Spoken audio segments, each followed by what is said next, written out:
សួស្តីអ្នកទាំងអស់គ្នាខ្ញុំបាទ Phanny នៅក្នុងវីដេអូនេះខ្ញុំនឹងធ្វើការបង្ហាញជូនអ្នកទាំងអស់គ្នា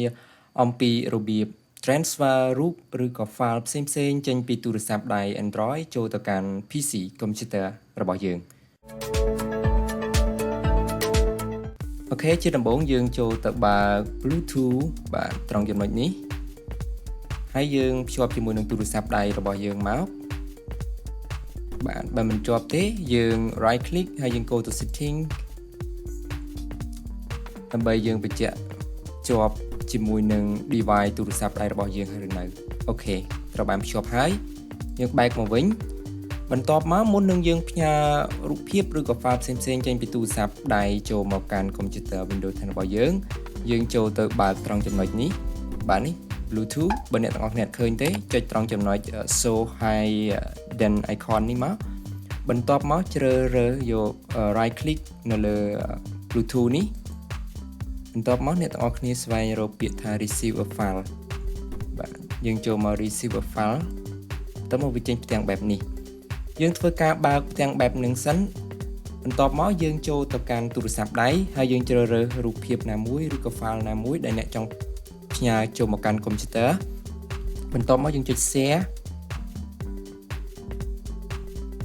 ហើយយើងជ្រើសរើសយក Bluetooth បន្ទាប់មកយើងជ្រើសរើសយកឈ្មោះ computer របស់យើងដែលភ្ជាប់ជាមួយនឹងទូរស័ព្ទដៃហ្នឹង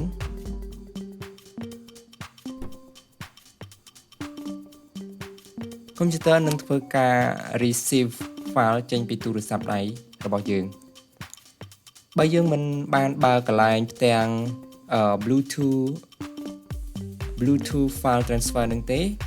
យើងគ្រាន់តែភ្ជាប់ធម្មតានោះ file មិនត្រូវបានបញ្ជូនចូលមកក្នុង computer របស់យើងទេអញ្ចឹងហើយវារៀងខុសប្លែកគ្នាបន្តិចនៅពេលដែលយើងផ្ញើ file ពី computer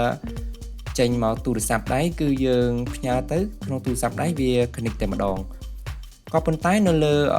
Windows 10ក៏ដូចជានៅលើ PC ហ្នឹងមុននឹងយើងទទួល file ពីទូរស័ព្ទដៃរបស់យើងគឺយើងត្រូវចូលមកផ្ទាំង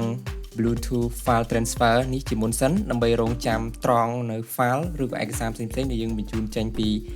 ទូរស័ព្ទដៃរបស់យើងបាទបន្ទាប់មកពី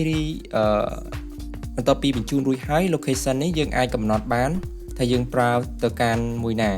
ទៅកាន់កន្លែង download ឬទៅកាន់ try ណាមួយយើងអាចធ្វើការចុច browse នេះមកយើងអាចជ្រើសរើសប្រភេទឬ location ទីតាំងកន្លែងដែលយើងត្រូវ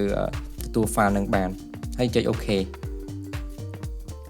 រួចជាការស្រេចក្នុងការយើងអាច transfer រូបក៏ដូចជា file ផ្សេងៗចូលមកកាន់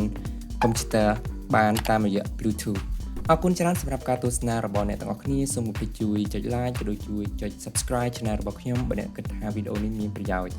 យើងនឹងជួបគ្នានៅវីដេអូក្រោយជាបន្តទៀតសូមជម្រាបលា